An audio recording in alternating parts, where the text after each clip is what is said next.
이것이 복음이다. 보라 천국이다. 로마서 4장 25절 말씀입니다. 예수는 우리가 범죄한 것 때문에 내줌이 되고 또한 우리를 의롭다 하시기 위하여 살아나셨느니라. 우리 복음에 대해서 잠깐 성경 기절을 몇 가지 여러분에게 소개하고 또 말씀을 이어가도록 하겠습니다. 이사야 53장 5절의 말씀입니다. 주님이 찔리신 것은 우리의 허물 때문입니다. 주님이 상하신 것은 우리의 죄악 때문입니다. 주님이 징계를 받음으로 우리가 평화를 누리게 되었고, 주님이 채찍에 맞으신 것은 우리를 낫게 하려고 한 것입니다. 고린도서 6장 2절 말씀, 보라 지금이 은혜 받을 만한 때요, 보라 지금이 구원의 날이로다. 과거도 미래도 아닌 바로 지금이 그런 날이다 라는 말입니다. 예수님은 성령으로 잉태하셨습니다. 이 땅에 유월절 어린 양의 피로 우리를 구원하기 위해서 이 땅에 오셨습니다.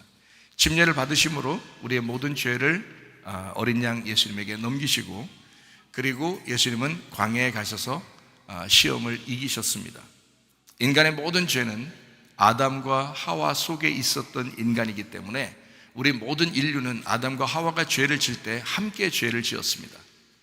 우리는 벗어날 수 없는 그 죄. 근데 예수님이 마지막 아담으로, 두 번째 아담으로, 그분이 마지막 아담으로 이 땅에 오셔서 십자가에 못 박혀 죽으시기 위해서 오셔서 그 모든 문제를 해결하셨습니다.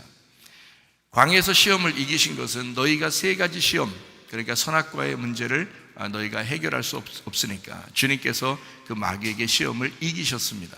그래서 우리는 사실 시험 들면 안 됩니다. 물론 시험 들 수 있죠. 그러나 바로 일어나는 것이 좋은 것입니다.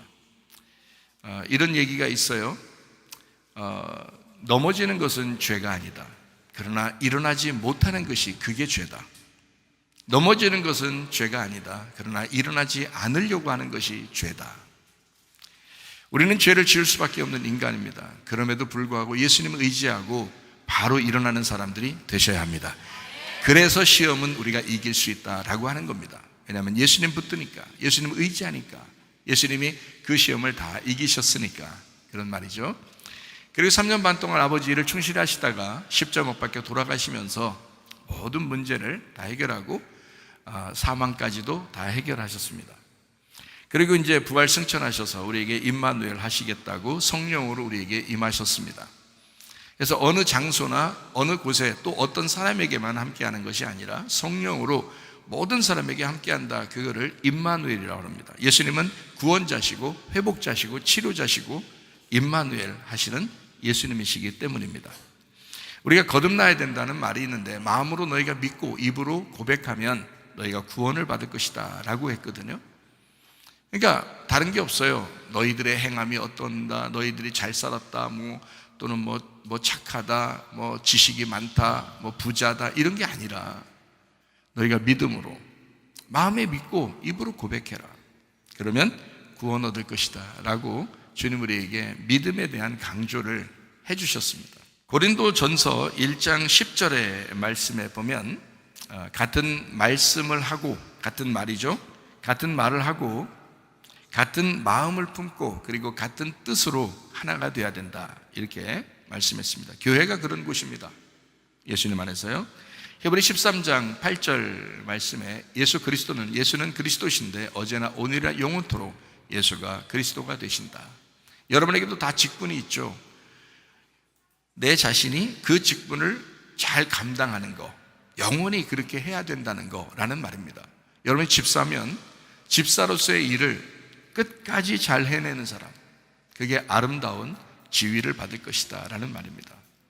예수님은 그리스도로서 사셨고 그분이 그 직분을 완성했기 때문에 아름다운 지위를 가지게 됐습니다. 마찬가지로 여러분과 저는 목사로서, 또 여러분은 집사로서, 성도로서, 우리 모두 다 성도로서 그 직분을 감당해야 합니다.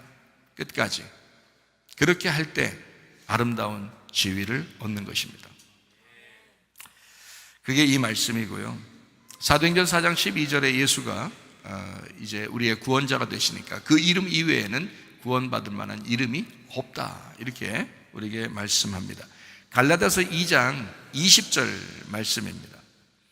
내 믿음으로 살지 말고 그리스도의 믿음으로 살면 이 세상 살아가는 동안에 승리할 수 있습니다. 내 믿음은 변하지만 그리스도의 믿음은 변하지 않는 것입니다. 그러니까 그리스도의 믿음 하니까 그게 도대체 뭘까? 주님, 나는 자꾸 변할 수밖에 없어요. 그러나 그리스도의 믿음으로 내가 한번 살아보겠습니다 라고 결심하는 것, 이게 거듭난 사람들의 태도입니다. 네. 요한일서 4장 8절 말씀, 하나님은 사랑이라 그랬고 16절 말씀에 보면 사랑하지 아니하는 자는 하나님 안에 거할 수가 없다. 사랑하는 자 안에 하나님께서 거하신다, 이렇게 말씀합니다. 그러니까 여러분 가정에서도 교회에서도 사랑하면서 사셔야 합니다. 그게 하나됨입니다. 하나됨. 시편 119편 71절 말씀, 고난받는 것이 우리에게 유익이라 하나님의 말씀을 배우게 되었다 했습니다. 여러분에게 주님은 여러분을 정말 사랑하시죠. 왜 사랑한다고 얘기하냐면, 저는 그 주님을 만났는데 어떻게 만났냐면, 어떤 주님을 만났냐면 주님은 나를 성장시키시는 주님이시다. 그게 사랑이라는 거예요. 성장시키려면 아픈 만큼 또 성장하고 아픈 만큼 또 성장하잖아요. 바로 그거예요. 여러분에게도 남 모르는 눈물, 아무도 모르는 그 괴로움, 그 고통, 염려, 그 불쌍함, 다른 사람에게 얘기하지도 못하는 그 어려움을 여러분만 겪을 수밖에 없는, 아무도 몰라주는 그런 것, 주님은 다 보시고 있었다고요. 그렇다고 여러분을 얼러주기만 하는 게 아니라 여러분을 큰 그릇으로, 큰 집으로 만들기 위해서 자꾸 깎아나가고 건축해 나가시는 하나님이시다. 그런 하나님을 저는 만났습니다. 그래서 여러분에게 당당하게, 하나님은 이런 분이야, 조금 고통스러워도 조금 견뎌내고 좀 더 큰 그릇으로 우리가 준비되어 가자. 그것이 하나님의 사랑이다. 어느 날 그 하나님이 당신을 그렇게 사랑하고 있다는 것을 알게 될 것이다 라는 말입니다. 저는 정말 그걸 알아요. 여러분에게도 그 주님을 소개하고 싶습니다. 베드로전서 1장 9절 말씀이요, 믿음의 결론이 영혼의 구원입니다. 결국 우리가 그렇게 가면서 우리 하나님은 여러분 이 땅에 있는 모든 걸 내려놓게 하고 영혼을 구원받게 합니다. 그것이 완성이기 때문에 그래요. 여러분의 믿음의 완성까지 나아가시기를 바랍니다. 잠언서 17장 3절 말씀이요, 주님은 마음을 연단하신다. 우리를 사랑하기 때문에 그렇죠, 마음을 연단하신다. 잠언 18장 1절 말씀, 우리가 욕심을 내지 말고 서로 하나가 되어서 공동체 정신을 가지고 그리스도의 교회 안에서 여러분이 하나 되시기를 바랍니다. 에베소 2장 22절 말씀, 하나님 그리스도께서는요 우리를 지어 나간다, 함께 건축해 나간다. 그래서 여러분 한 사람을 교회라고 하지 않고, 교회 성경에서는 같은 여러 사람을, 모든 성도들, 거룩한 하나님의 백성들을 모아서 하나님의 교회로 지어져 간다, 건축해 간다. 그래서 여러분 어떤 때는 괴로운 거예요, 어떨 때는 힘든 거예요, 어떨 때는 부딪히는 거예요. 그럼에도 불구하고 우리가 교회 안에서 하나가 되고, 가정도 마찬가지예요. 어떨 때는 부딪히는 거예요, 어떨 때는 자기가 괴로운 거예요, 힘든 거예요. 그렇지만 그래서 하나로 지어져 가는 거예요. 그 천국입니다. 저는 그 천국을 알았어요. 그래서 예수님이 십자가 못 박혀 돌아가시면서도 진짜 저분이 행복했을까? 이런 생각을 해봤거든요. 근데 예수님은 행복하셨어요. 분명히 행복하셨어요. 왜 그런지 알아요? 여러분 가정을 돌볼 때 여러분 쉬워요, 안 쉬워요? 안 쉽죠. 그 짐을 짊어지고 산다는 게 이게 고통스럽죠. 쉬운 거 아닙니다. 저희 아버님이 어제 이제 돌아가신 날짜예요. 저희들은 뭐 추도 예배나 이런 걸 안 하기 때문에 그냥 우리 살아계신 우리 어머니에게 효도하느라고 고기도 사드리고 우리 기뻐하면서 주님 이제 만날 때 또 아버지도 또 만나지 않겠냐, 사랑하는 그 님을 만나지 않겠나 우리 어머니에게 위로하는 그런 이제 아들의 마음이죠. 그래서 살아계신 우리 어머니에게 더 잘하자, 하루라도 더 많이 보고 그러자, 이제 이런 마음으로 저도 살아갑니다. 근데 어머니가 이제 저를, 어제 제가 어머니한테 찾아갔더니 어머니가 꿈을 꿨다는 거예요. 무슨 꿈을 꿨나 하고 들어보니까 어제가 아버지 돌아가신 한참 전에 돌아가셨죠. 1985년도 6월 3일 날 돌아가셨으니까 한참 전에 돌아가셨는데 어제 꿈을 꿨대요. 무슨 꿈을 꿨나 했더니 꿈 얘기를 하면서 슬퍼하시더라고요. 마음이 안타까워하시고 그러더라고요. 무슨 꿈을 했더니 제가 한쪽 방에서 이렇게 쭈그리고 옆에 이렇게 누워서 막 울더랍니다. 슬퍼하고. 근데 그게 제 마음이거든요. 그게 제 마음이에요. 저는 그렇게 살아왔어요. 인생을 호락호락하게 쉽게 살지 못했습니다. 저는 굉장히 고통 가운데 살았습니다. 아무도 몰라주는 그 눈물, 하나님이 알아주지 않으면 정말 해결할 수 없는 그 마음의 그 억눌림을 가지고 저도 살았습니다. 그렇게 한쪽 방에서 이렇게 쭈그리고 옆으로 누워가지고 막 슬퍼 울었답니다. 그 꿈에 어머니가 그걸 봤대요. 그 얘기를 들으면서 제가 제 모습이 그래요 라고 말은 못했어요. 어머니 괴로워하실까봐.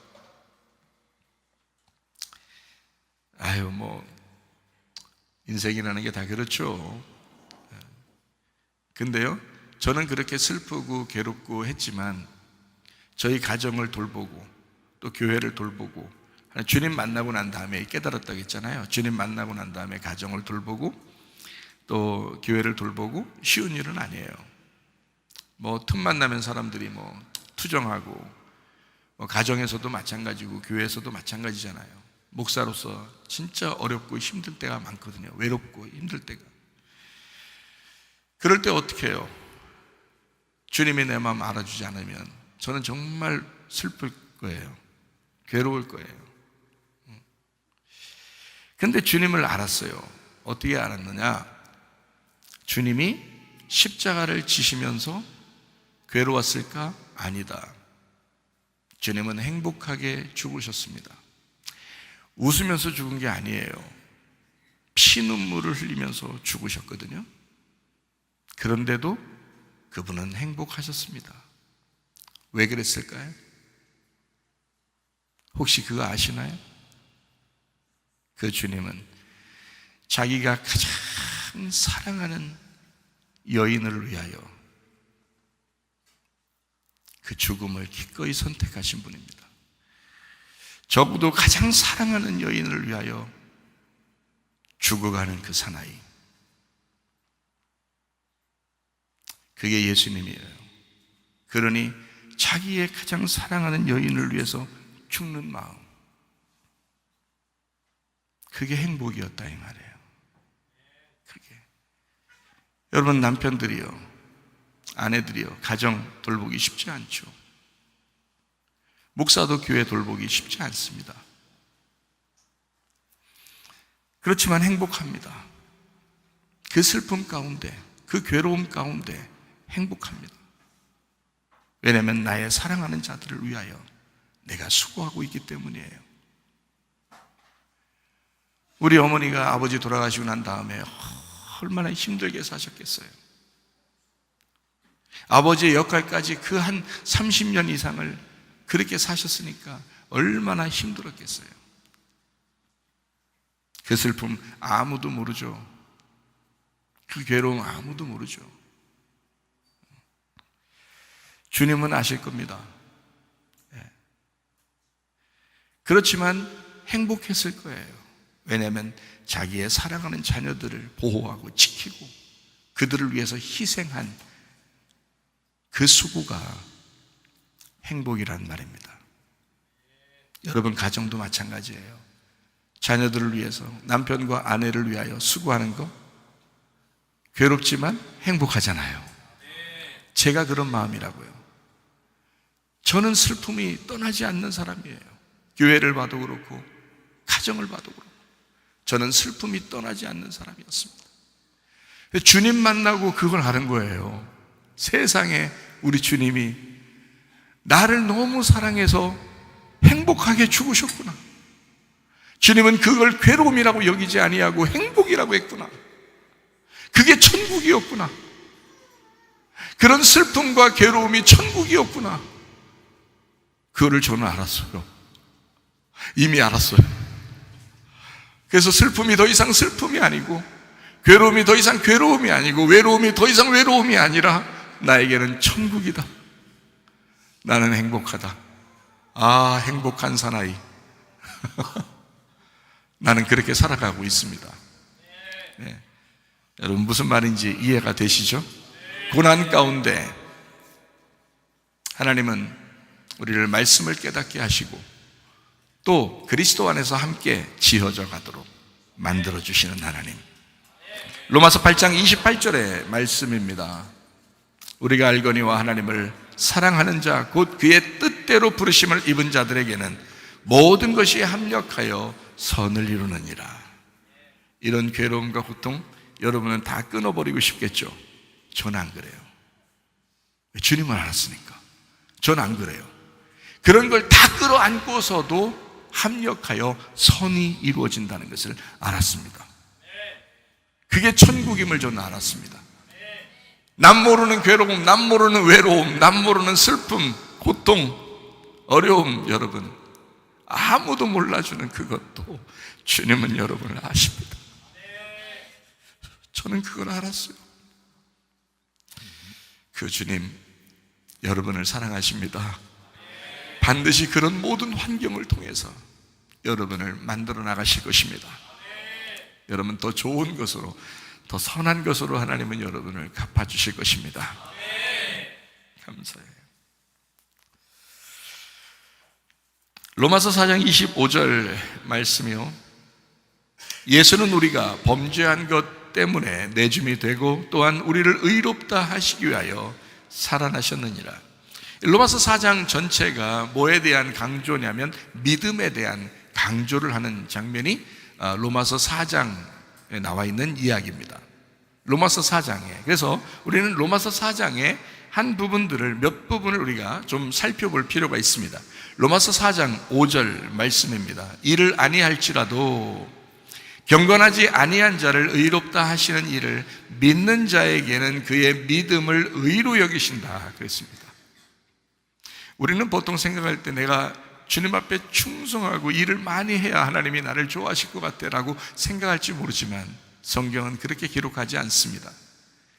너 일 안 해도, 오늘 교회 처음 나왔어도 의롭다 하시는 그 예수님을 믿는 자는 일 하나도 안 해도 하나님이 우리를 죄 용서하셨고 우리를 의롭다고 하시는 분이심을 네가 믿으면 그 믿음을 의롭게 여기신다는 거예요.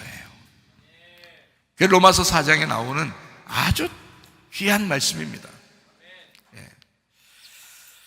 교회를 오래 다니지 않았어도, 교회를 많이 다녔어도, 또 말씀을 많이 깨달았어도, 말씀을 깨닫지 못했어도 우리를 의롭게 여기시는 주님, 서로가 나 말씀 깨달았으니까 자랑할 필요 없고 교회 오래 다녔으니까 자랑할 필요 없습니다.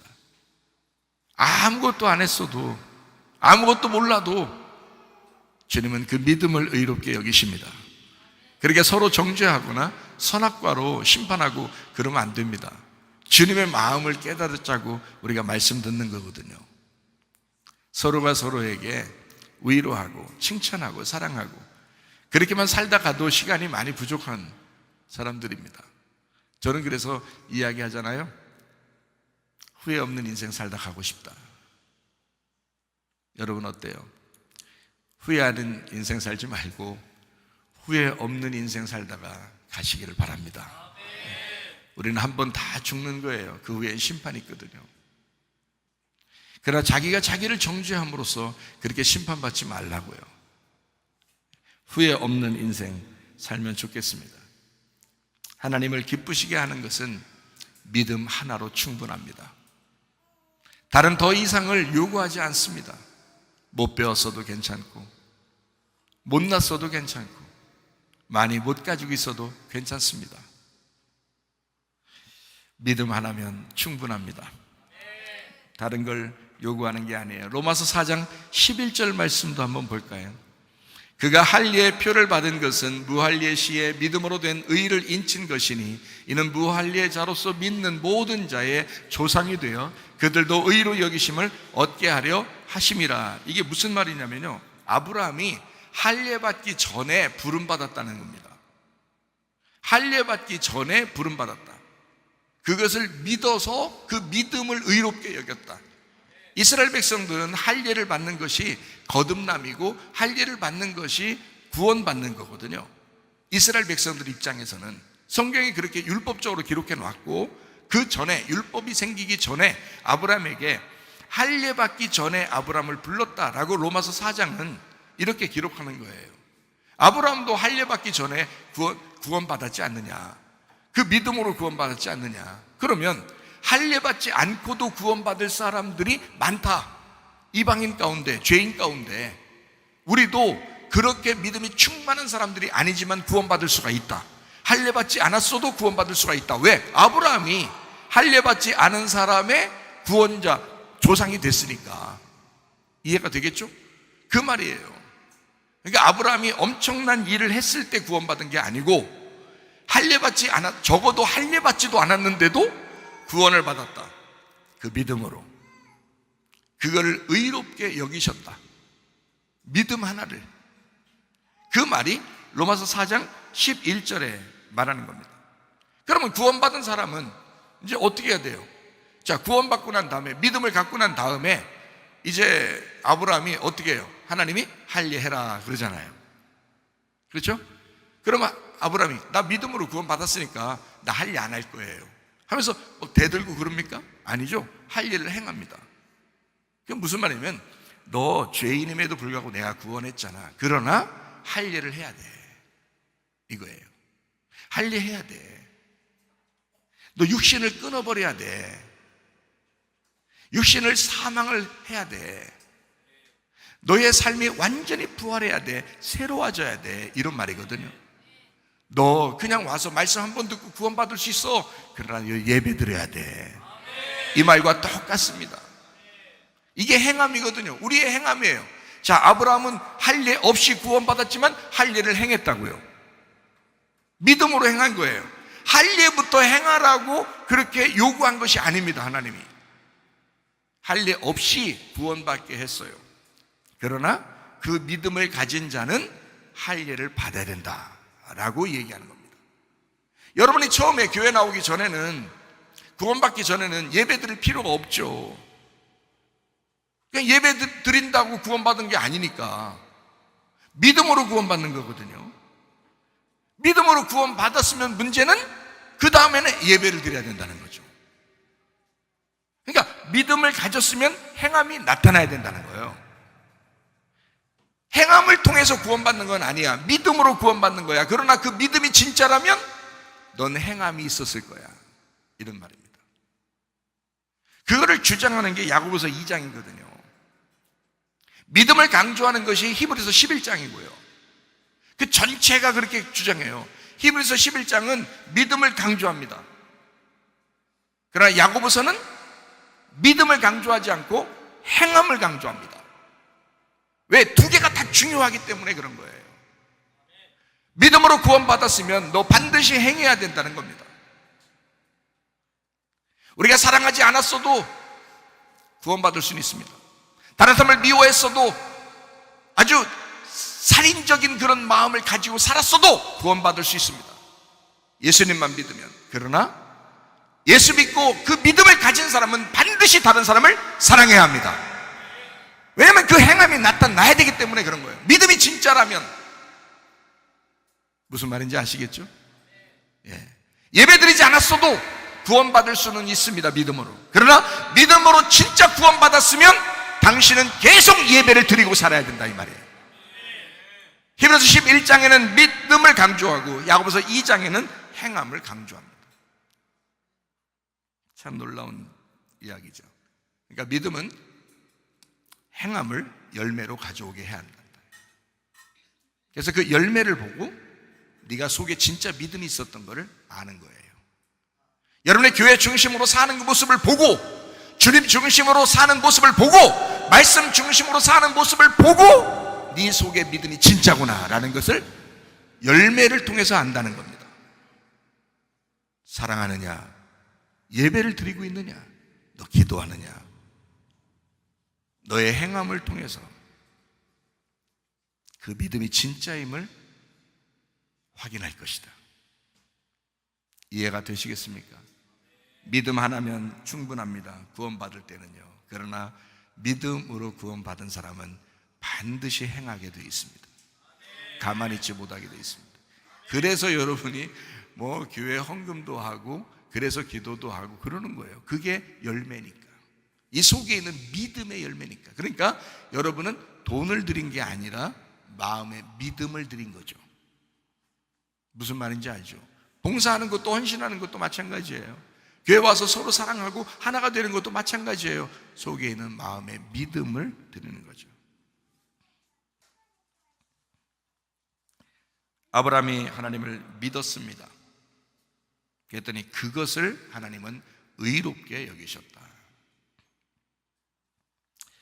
로마서 4장 3절 말씀에 성경이 무엇을 말하느냐? 아브라함이 하나님을 믿음에 그것이 그에게 의로 여겨진 바 되었느니라 그랬습니다. 이게 어디에 나오는 얘기냐면 창세기 15장 6절에 나와 있는 말입니다. 아브라함이 여호와를 믿으니 여호와께서 이를 그의 의로 여기시고, 이미 구약에서도 이렇게 말씀하고 있었던 거예요. 이거를 바울이 로마서를 통해서 다시 설명을 하는 겁니다. 그 믿음에 대한 이야기를. 야고보서 2장 23절에는 이렇게 나옵니다. 이에 성경에 이른바 아브라함이 하나님을 믿으니 이것을 의로 여기셨다는 말씀이 이루어졌고 그는 하나님의 벗이라 칭함을 받았다라고 되어 있습니다. 그래서 믿음으로 아브라함이 사는 것과 하나님을 믿는 것과 이삭을 드리는 행동은 동등한 것이었습니다. 이삭을 드리는 것도 믿음이었습니다. 그리고 하나님을 믿는다는 것도 이삭을 드리는 것이었습니다. 이해가 되시겠어요? 이게 같다. 그래서 히브리 11장과 야고보서 2장은 같은 것이다. 믿음과 행함은 같은 것이다. 여러분이 혹시 교회를 다니면서 믿음이 있노라 하고 교회 오래 다녔다고 믿음이 있노라 하고 착각하면서 행함이 없었다면 여러분은 그 믿음이 가짜입니다. 가짜로 드러난 것입니다. 열매를 통해서 그 믿음이 확인되는 거거든요. 분명합니다. 이거 제가 가슴속 깊이 여러분에게 말씀드리는 거예요. 이 진짜예요. 하나님은 여러분의 모든 외로움과 슬픔을 다 아시는 그런 분이셔요. 그러나 말씀을 통해서 계속 여러분에게 고난을 주고 여러분을 깎아나갈 것입니다. 그러면서 여러분을 하나님께서 세워나갈 거예요. 더 큰 그릇으로, 큰 집으로 만들어 가실 거예요. 그게 사랑이니까. 그게 하나님의 사랑의 방법이니까. 그냥 그대로 둘 수는 없단 말이에요. 그 슬픔 가운데, 그 외로움 가운데 그냥 위로만 받고 그냥 가만히 얼러주면서 그대로 둘 수는 없단 말이에요. 그 어린애로 그냥 둘 수는 없단 말이에요. 그냥 애기가 태어났는데 길거리에 그냥 둘 수는 없단 말이에요. 얘를 밥을 먹이고 어떤 그 고통이나 감기나 뭐 이런 걸 걸리더라도 어쨌든 얘를 키워나가야 되는 거거든요. 그게 사랑이거든요. 그게 가정이고 그게 교회입니다. 하나님은 가정과 교회를 통해서 여러분을 성장시키고 있습니다. 이해가 되시겠죠? 무슨 말인가? 주님을 진짜 믿으면 교회 헌신은 따라오게 되는 겁니다. 그래서 우리 교회는 교회 헌신하라고 강조하지 않습니다. 왜? 네가 진짜 믿음 가졌으면 당연히 헌신할 거니까. 헌신을 강조하지 않습니다. 그런데 믿음이 있으면 당연히 하는 거야. 이거는 자동적으로 나오는 거예요. 오토매틱입니다. 자동적으로 되는 거예요. 근데 그게 안 된다. 만약 여러분이 계산적이고 잘 안 되고 그런다면 당신의 믿음은 처음부터 다시 시작해야 합니다. 그래서 고린도전서 15장 31절 말씀에 바울은 이렇게 고백합니다. 형제들아, 내가 그리스도 예수 우리 주 안에서 가진 바 너희에 대한 나의 자랑을 두고 단언하노니 나는 날마다 죽노라. 날마다 죽노라. 로마 4장 4절 말씀입니다. 일하는 자에게는 그 삭시 은혜로 여겨지지 아니하고 보수로 여겨진다 했습니다. 로마 4장 5절 말씀이요, 이를 아니할지라도 경건하지 아니한 자를 의롭다 하시는 이를 믿는 자에게 그의 믿음을 의로 여기셨다라고 되어 있습니다. 그러니까 우리가 어떤 보수를 바라고 일의 삭스를 바라고 일을 한다, 그건 아니다. 그건 믿음이 아니다. 믿음은 일 안 해도 주시는 은혜를 믿음이라 그런다. 그의 믿음을 의롭게 여기셨다라는 말씀입니다. 그러니까 우리 교회 오늘 처음 나와도요, 괜찮습니다. 믿음만 가지면 천국 갑니다. 그 믿음으로 하나님이 데려가는 거예요. 로마 4장 8절 말씀 보니까 주께서 그 죄를 인정하지 아니하실 사람은 복이 있도다 함과 같으니라. 예. 의롭다 하신다, 그러면 그게 복받은 거라는 거예요. 하나님이 여러분을 의롭다고 여기는데 복받은 거 아닙니까? 그래서 우리를 복 있는 사람이다라고 하는 거예요. 복받았구나. 여러분 옆에 사람 한번 쳐다보세요. 복받았나요? 복받았죠? 복받았어요. 진짜 복받았어요. 말씀 듣고 앉아있는 사람 자체가 복받은 거예요. 여러분, 복받은 사람입니다. 저도 진짜 복받은 사람이에요. 예, 목숨보다 더 나를 사랑하고 지키고 보호하셨던 우리 어머니가 계시고요, 나를 자기 정말 모든 것을 들여 나를 사랑하고 싶어하는 우리 아내가 있고요, 그리고 나의 사랑을 받고 싶어하는 우리 자녀들이 있고요. 저는 복받은 사람입니다. 복받았잖아요. 제가 얼마나 복받은 사람입니까? 여러분에게도 가족이 있고 교회가 있다는 것은 이건 복이에요. 이거는 여러분을 힘겹게 하는 게 아닙니다. 복받았다, 믿음으로 의롭게 되었다, 복받았다, 복 있는 사람이다. 행위를 강조하는 사람은 율법에 넘어지기 쉽습니다. 율법을 다 지키려고 노력하는 게 아니라 우리는 은혜를 받으면 은혜가 너무 감사해서 율법의 말씀이 지켜지는 거예요. 율법이 없어진 게 아닙니다. 율법이 폐지고 성경이 없어지고 그런 게 아니고 완성을 시켜야 되는 거죠. 사랑으로 완성을 시켜야 되는 거예요.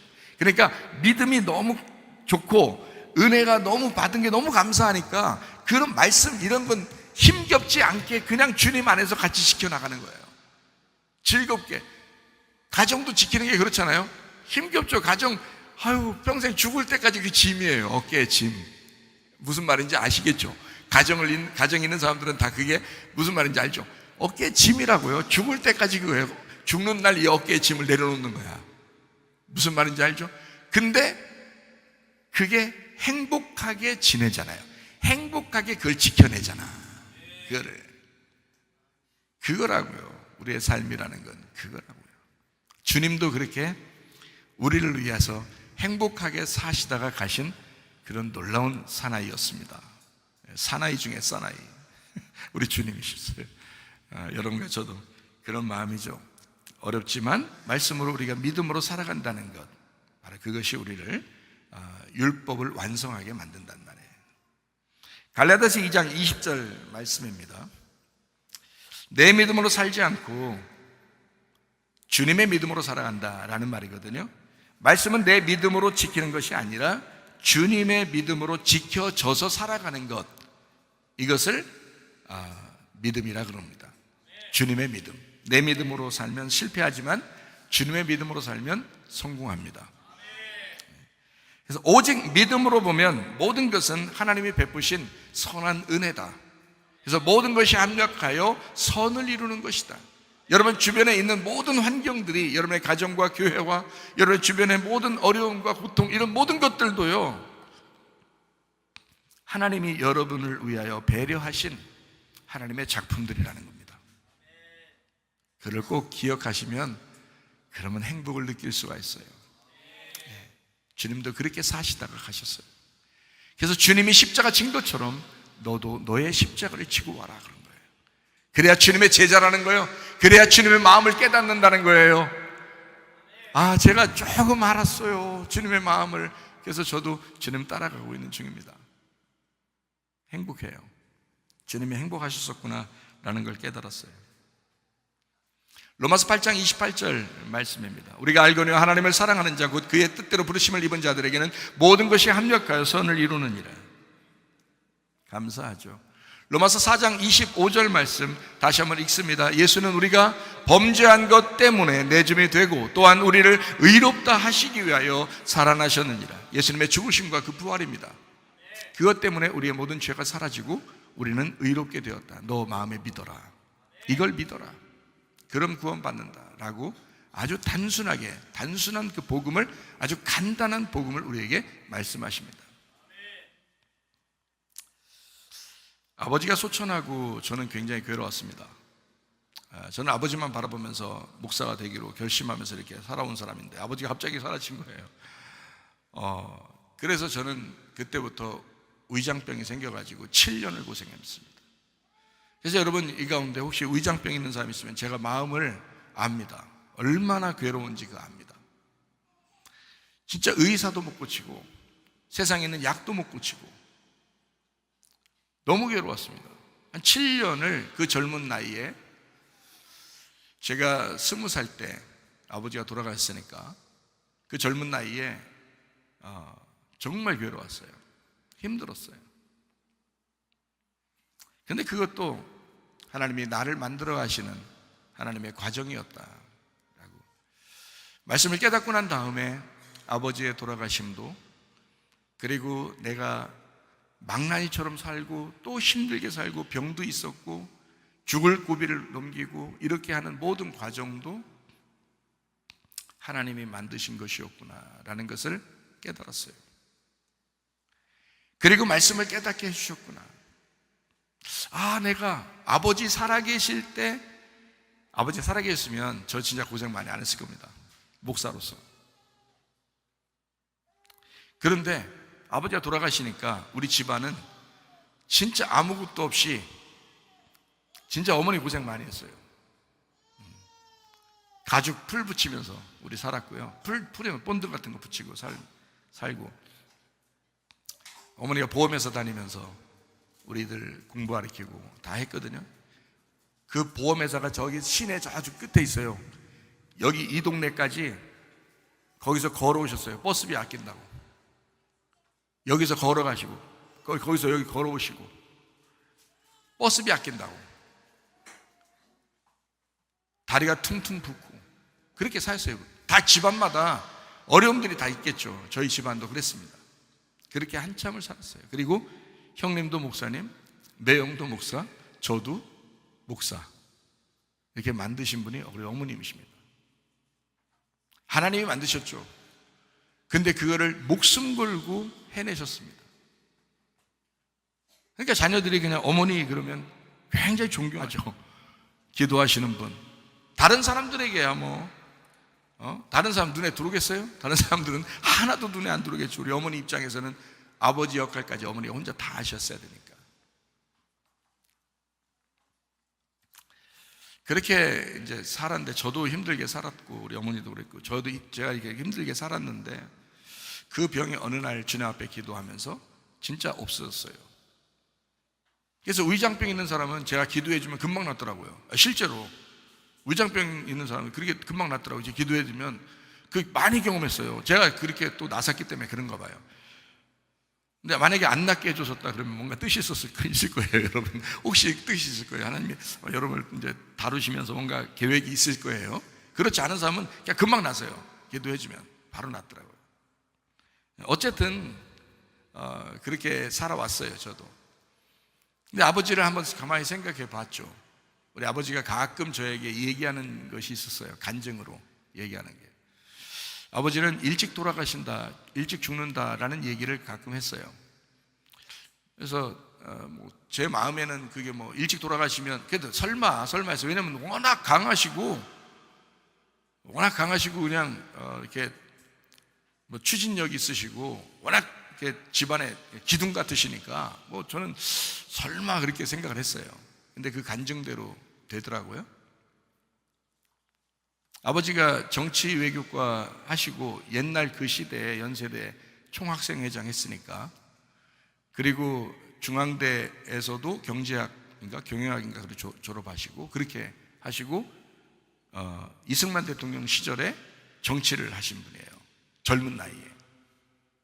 그러니까 그때는 총학생회장이니까 그 정치 쪽에서 이제 끌어들인 거죠. 정치 외교과고 그러니까. 그렇게 정치에 일찍 몸 담아서 그렇게 사셨대요.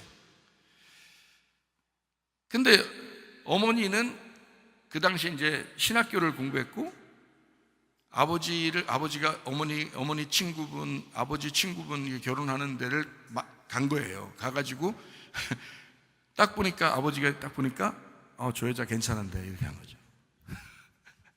저 여자 괜찮은데, 근데 부하들이 좀 있었대요. 부하들이. 그래서 부하 보고 데려오라 그랬대요. 저 여자 좀 데려와라. 그래서 대뜸 이제 나 당신 마음에 드니까 우리 결혼합시다 한 거예요. 우리 어머니가 신학 공부를 할 때는, 그때 당시에 신학 공부는 기도원 원장 신학 공부예요. 그래서 결혼 안 하려고 작정하고 어릴 때 들어간 그런 신학교예요. 그러니까 나는 하나님 앞에 서운한 사람이니까 결혼 못 한다. 그러니까 아버지 그런 게 어딨냐? 그런 게 어딨냐? 그러면 내가 예수 믿으면 될 거 아니냐? 이래가지고 어머니를 따라서 교회를 가기 시작한 거예요. 그래서 교회에서 이제 집사가 되고, 거기서 이제 병을 얻은 거예요. 그때. 근데 어머니가 결혼 안 할 건데, 혹시 만약에 당신하고 결혼한다면 당신이 주의를 해야 됩니다. 이렇게 된 거예요. 근데 이게 하나님이 가만두시나요? 그래서 얻은 게, 이제 그 집사 때 얻은 게 병이었어요. 병. 그래서 어떤 병이냐면 간이 녹아버리는 병이에요. 간이 사라져버리는 거예요. 그래서 부산 병원하고 서울대 병원하고 양쪽 다 엑스레이를 찍었는데 간이 없는 거예요. 그래서 의사가 판결하기는 3주인가 저한테 간증할 때는 3이 들어갔는데 3주 아니면 3달인데요. 그렇게 살면 죽습니다라고 판결이 나온 거예요. 병원에서. 사형선고라고 그러죠. 병원에서 말하는 사형선고예요. 그거를 받고 난 다음에 아버지가 충격을 받은 거예요.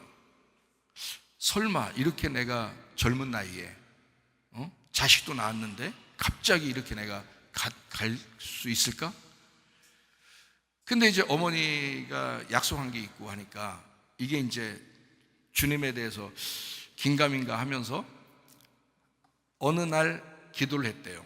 그게 새벽 한 4시 반쯤 되셨다 그러더라고요. 저한테 간증하는 게 새벽 예배 드릴 때쯤 됐다 그러더라고요. 교회 가가지고 당대상 밑에 엎드려서 하나님 앞에 기도했대요. 처음으로 그렇게 진지하게 기도했다네요. 기도할 때 뭐라 했냐면, 하나님, 성경 이렇게 내가 들어보고 성경에 이렇게 읽어보면 이사야 38장에 히스기야 왕이 나오는데, 그 히스기야 왕 하나님이 죽인다고 했을 때 하나님 살려주세요. 그러니까 15년 동안을 생명을 연장해 줬다는데, 하나님 그런 하나님이라면 나도 15년 동안을 히스기야 왕처럼 내 생명을 연장시켜 주십시오. 그러면 내가 그 15년 동안을 하나님 일을 하다 가겠습니다. 그렇게 거기서 약속을 했대요. 그렇게 약속하고 우는데, 이 창문 쪽에서요, 이 가슴에 빛이 쫙 들어오더랍니다. 체험을 한 거예요. 근데 이 가슴이 너무 시원하더래요, 그날. 그래서 이제 그 새벽 예배 끝나고 거기 담임 목사님한테 이제 얘기를 해서, 내가 이렇게 기도했는데 빛이 들어왔는데 이 가슴이 너무 시원한데 병원에서 한번 가서 확인을 좀 받고 싶습니다 해서 부산 병원에 가서 엑스레이를 찍고, 서울대병원에서 또 엑스레이를 찍었는데 엑스레이에 간이 새로 생긴 거예요. 새로운 간이 생긴 거예요. 그 사진을 그 의사가, 내가 이 사진을 보관해도 되겠습니까 해서 그 부산 병원에서 그 사진을 보관한다고 해서 거기다가 맡겨놨다 하더라고요. 하나는 간이 없어진 사진, 하나는 간이 생겨난 사진, 이렇게. 그래서 그날부터 살아나가지고요, 주의 종 된다고 2년을 공부하고요. 그때 당시에는 2년을 했습니다. 신학을 2년 공부요. 2년 끝나고, 그리고 목사가 돼서 15년 하고, 그때가 수박 참외 날 때라고 그랬거든요. 옛날에는 비닐하우스가 많이 발달하지 않고 자연적으로 이렇게 키우잖아요. 수박 참외 날 때가 6월 첫 주, 5월 말 6월 첫 주. 지금은 막 시도 때도 없이 수박 나오지만 그때는 그렇지 않았거든요. 그래서 그때 나한테 그러더라고요. 수박 참외 날 때인데 그때 새벽에 기도하면서 그렇게 됐어 했는데요. 우리 아버지 돌아가신 날이 6월 3일이고요. 새벽 4시 반입니다. 강대상에서 돌아가셨습니다. 주일날 예배 다 드리고 주일날 축도하고 그리고 새벽에 자녀들에게 나 강대상에서 죽고 싶다. 그래서 강대상에 가셔서 자녀들에게 축복 기도하고 그리고 돌아가셨습니다. 저희 아버지가요. 정확한 기간에 하나님 앞에 일하고 정확한 시간에 하나님 앞에 부름 받으셨어요. 그래서 그때 저희 형님이 신학교 가겠다고 약속한 겁니다. 원래는 저만 어릴 때부터 목사한다고 그래가지고 형님이 자기는 사업하고 동생 목사를 도와준다고 그랬었어요. 원래는. 근데 아버지 돌아가시는 날 그 아버지하고 약속했어요. 강대상에서. 제가 주의 종 될게요. 제가 목사 될게요. 그래서 그때 바로 이어서 그 해에 신학교 들어간 겁니다. 그때 당시에는 장학금이 많지 않았는데 미국에서 장학금이 와가지고 형님이 그냥 장학금으로 공부하게 됐어요. 참 희한한 일들이 막 벌어졌습니다. 하나님은 약속의 하나님, 정확하신 하나님, 우리를 사랑하시는 하나님, 그리고 정확하게 부름받게 하신 하나님. 아마 저는 오래 살지도 몰라요. 우리 아버지를 시간 안에 데려가셨기 때문에 저를 오래 살게 할지도 몰라요, 여러분. 여러분 다 장례 치러 드리고 제가 가야 되는데 걱정입니다. 걱정은 걱정이에요. 그렇게 하나님은 우리 가정을 세우셨고 또 이 교회가 아버지 돌아가시면서 어머니가 만드신 거예요. 저희 형제들하고 이 교회를. 그래서 이 교회가 아직도 보존되어 있는 겁니다. 참 감사한 일이죠. 제 간증을 한번 할게요. 저는 비몽사몽간에 천국과 지옥을 보았습니다. 그래서 천국이 어떤 모습인지 지옥이 어떤 모습인지 정확하게 압니다. 저는 제가 아무리 잘못을 하다가도요, 그때 그 생각을 하면 주님께 돌아올 수밖에 없어요. 저는 그걸 분명하게 봤기 때문에요. 그래서 그때 물론 여러 사람들이 천국과 지옥 봤다고 하잖아요, 그죠? 그러니까 여러 각도에서 보는 거니까 천국과 지옥은 입체적이기 때문에, 영적이니까 입체적이기 때문에 어느 각도에서만 요것만 이 천국이야라고 말할 수 없어요.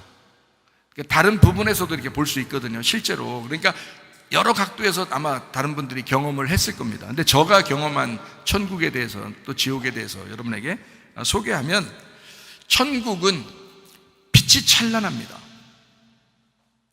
그리고 지옥은요, 새카맣니다. 진짜 어두워요. 새카맣고. 천국은요, 막 행복합니다. 그냥 막 기뻐요. 그냥 즐겁고 그냥 기뻐. 사람들도 다 그렇게 행복하게 얼굴이 그래요. 모두 다 행복해하고. 지옥은요, 뭐 같이 있는 지옥을 본 게 아니라 저는 저 혼자 있는 지옥을 봤는데 너무 슬프고 너무 무섭고 너무 두려워요.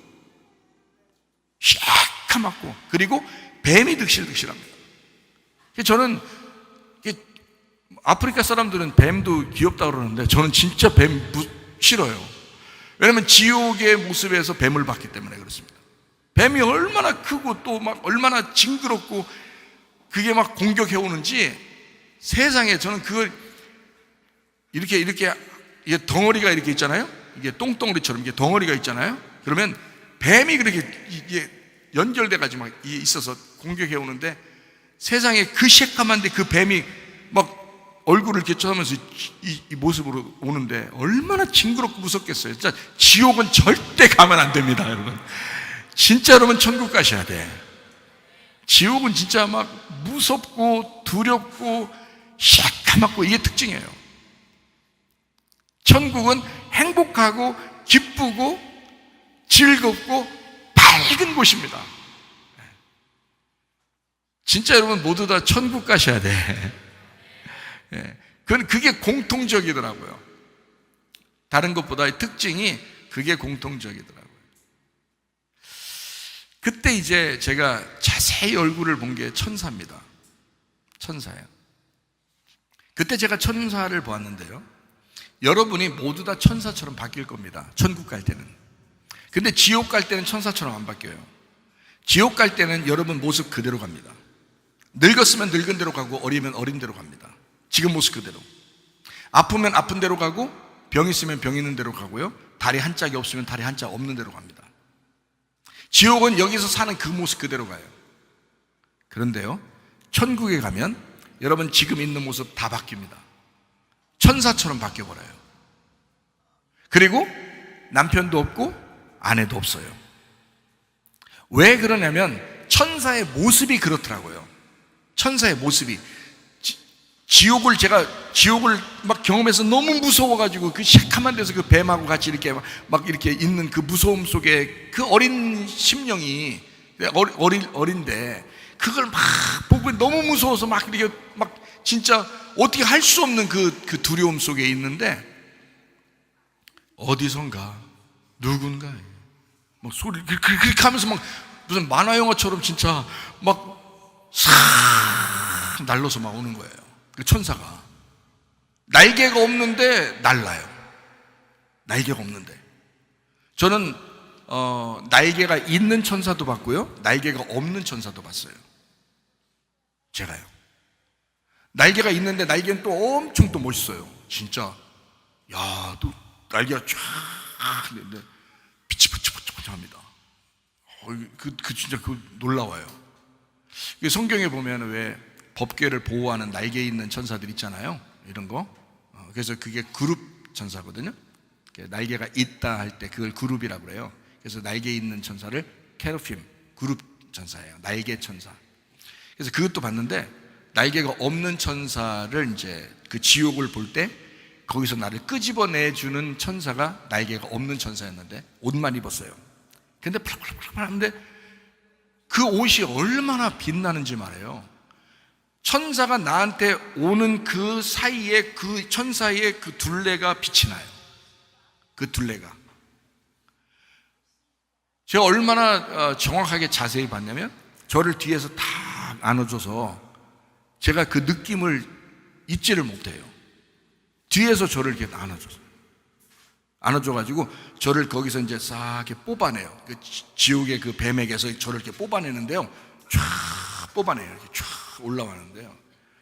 그러니까 뒤에 나를 이렇게 잡았으니까 뒤에 얼굴이 어떻게 됐나 누군가가 이렇게 쳐다본 거 아니에요. 그래서 얼굴과 얼굴을 맞댔다니까요.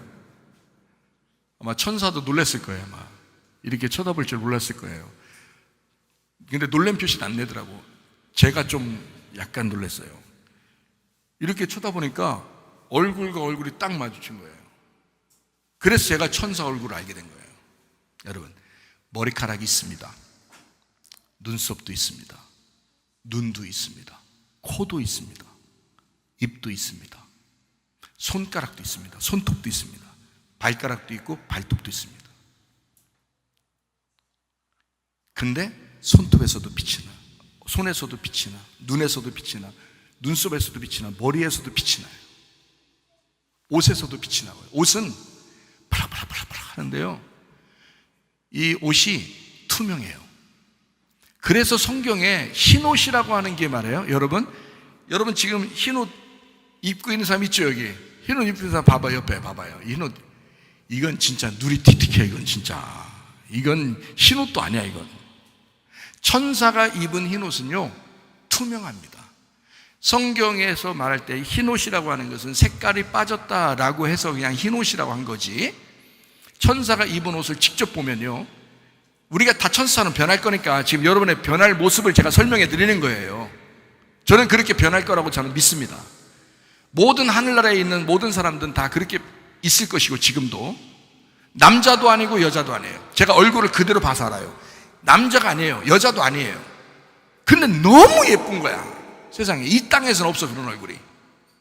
그러니까 흉내 정도 낼 정도의 얼굴들이 이제 아주 예쁘다는 사람들이 있겠죠. 그래도 빛은 안 나잖아요, 얼굴에서.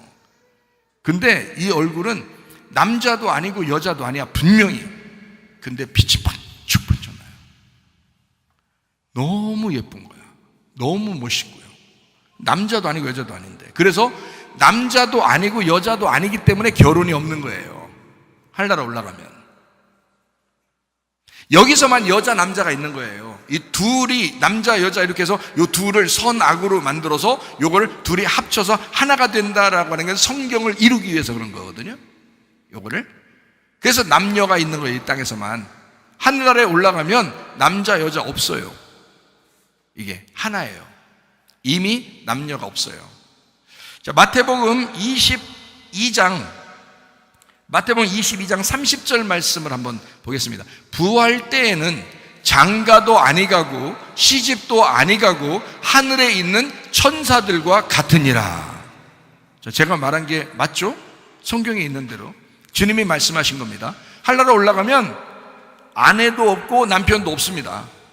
모두 다 천사처럼 변한다. 장가도 안 갑니다. 시집도 안 갑니다. 그러니까 사마리아 여자가 천국 가면 6 남편 찾을 필요가 없어요. 이 땅에서. 그 나라에는 그게 없어요. 6번을 결혼했었던지 그 여자가 상관없어요. 하늘나라 올라가면 천사처럼 바뀝니다. 대신 하늘나라를 반드시 올라가셔야 돼. 그래야 천사처럼 되는 거야. 너무너무 빛이. 그래서 옷이 너무 신기하더라고요. 저는 그 옷을 이렇게 그리면서 성경을 보기 때문에 희다라고 하는 그것을 그런 희다라고 하는 게 아닌 것을 저는 알아요. 직접 봤으니까. 그래서 성경에서 희다라고 하는 건 말씀에서 색깔이 빠졌다, 진리의 말씀이다, 흰 색깔이다라고 표현하는 거지 실제로 모습은 투명합니다. 다시 말하면 색깔이 없는 거예요. 그러니까 주님은 이 땅에 오실 때, 우리를 구원하러 오실 때 자기 색깔이 없는 거예요. 하늘나라 모습이니까 주님은 자기 색깔이 없이 오니까 어떤 색깔이든지 다 품는 거란 말이에요. 그래서 교회에 이렇게 하는 거예요. 공동체로 이루어져라, 가정을 이루어라 할 때는 주님이 내 마음을 가지면 너희들이 다 하나가 될 수 있다는 거예요. 색깔이 없으니까, 자기 기질, 자기 성격, 자기 특징이 없으니까. 예수님이 그런 분이시니까. 그래서 예수님은 다 받아들이는 거예요. 투명한 색깔입니다. 자, 지금 우리가 투명한 색깔을 입고 옷을 입었다고 생각해 보세요. 왜 웃으려고 그래요? 자, 투명한 색깔을 이렇게 입었다고 생각해 보세요. 펄럭펄럭합니다. 근데 여러분 웃으려고 하잖아요? 근데요, 그 투명하고 펄럭펄럭한데 빛이 막 나는데 속이 안 보여요. 영이니까 속이 안 보여요. 여러분 이 육신을 가지고 가는 거 아닙니다. 영이에요. 영혼이에요. 그렇기 때문에 속이 안 보여요. 그냥 분명히 눈도 있고 코도 있고 입도 있고 귀도 있고 다 있어요. 너무 예쁘고 아름다운데 실제 다 있어요. 있는데 안 보이는 거야. 옷만 펄럭펄럭 빛이 번쩍번쩍 나는데 속이 안 보여요. 그런 모습으로 여러분과 제가 바뀐답니다. 그게 천국의 모습이라는 거예요. 천국을 봤다고 하는 그런 많은 사람들이 있습니다. 그렇게 간증하는 분들이 계시지만 내가 경험하지 않았어도 저는 로마서 4장 25절의 말씀을 기억할 것입니다. 나는 더 확실한 그 약속의 말씀을 믿기 때문입니다.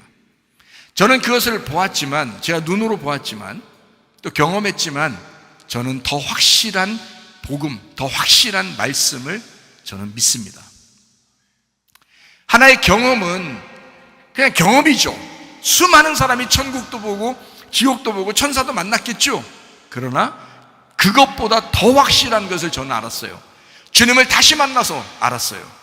말씀, 하나님의 그 약속의 말씀, 놀라운 그 말씀이 내게 있다. 나는 그 약속의 말씀을 믿고 하루하루를 걸어갈 뿐입니다. 로마서 4장 25절 말씀입니다. 예수는 우리가 범죄한 것 때문에 내줌이 되고 또한 우리를 의롭다 하시기 위하여 살아나셨느니라. 지금도 살아계신 우리 하나님, 모든 것을 합력해서 선을 이루기를 원하시는 하나님, 여러분을 사랑하시고 끊임없이 너 믿음 하나만 가져라. 그러면 내가 너를 데리러 올 것이다. 그리고 너를 믿음 하나만 가지면 충분하다. 그 믿음으로 천국 가시기를 바랍니다. 아멘. 여러분, 한나라는 먼 곳에 있는 게 아닙니다. 지금 이 자리에 있습니다. 여러분의 마음이 평안하십니까? 여러분 마음이 행복하십니까? 어려움이 있더라도 행복할 수 있다고 말씀드렸습니다. 어려움이 있으나, 괴로움이 있으나, 힘들어도 행복하십니까? 진짜 주님 안에서 우리의 복이 있습니까? 속에 행복하고 천국을 이 속에 살아가고 있습니까? 아니면 어두침침하고 그 괴롭고 불평스러운 그런 지옥을 살고 있습니까? 지금 이 시대에도, 지금 이 시간에도 여러분 천국을 사셔야 합니다. 그게 가정이고 그게 교회입니다. 충분히 그렇게 살아갈 수가 있습니다. 여러분, 어느 날 우리 주님이 여러분을 부르시는 날, 우리 모두를 부르시는 날, 각자 자기가 하나님을 만나는 날, 한 번 죽는 것은 사람에게 정하신 것이고 그 후엔 심판이 있습니다. 하나님 우리를 부르시는 날을 소천이라고 합니다. 그 부르는 날, 여러분 후회 없는 인생 살았다고 하나님 앞에 얘기할 수 있습니까? 하나님, 내가 힘들었지만 후회 없는 인생을 살다 왔습니다. 주님, 그렇게 여러분 고백할 수 있겠습니까? 그 주님과 교회를 위하여, 여러분의 가족들을 위하여 후회 없는 인생 살다가 주님 만나시기를 바랍니다. 우리 한 목소리로 기도하겠습니다. 기도할 때 우리 하나님, 내가 천국을 믿노라고 하면서도 하나님 내가 지옥처럼 사는 게 얼마나 많은가. 하나님, 그리스도의 행복이, 그리스도의 평안이 우리의 가정과 우리의 교회에 넘치게 하옵소서. 기도합니다.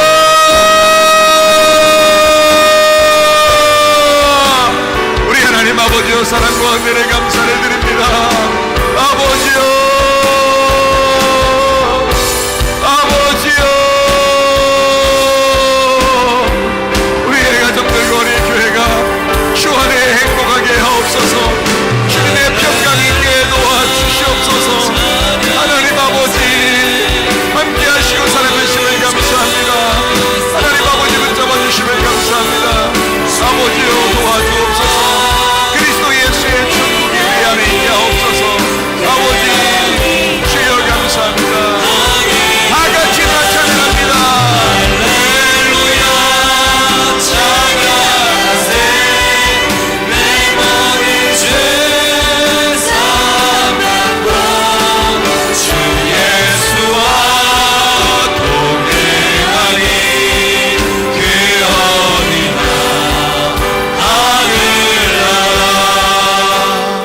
주님께서 너를 복주시고 너를 지키시기를 원하며, 주님께서 그분의 얼굴을 내게로 향하여서 내게 은혜 베푸시기를 원하고, 주님께서 그분의 얼굴을 내게로 향하여서 내게 평강 주시기를 원하노라. 이제는 우리 주 예수 그리스도의 은혜와 하나님의 사랑과 성령의 교통하심이 교회와 가정에 영원토록 함께할지어다. 아멘. 주여 감사합니다. 우리 하나님.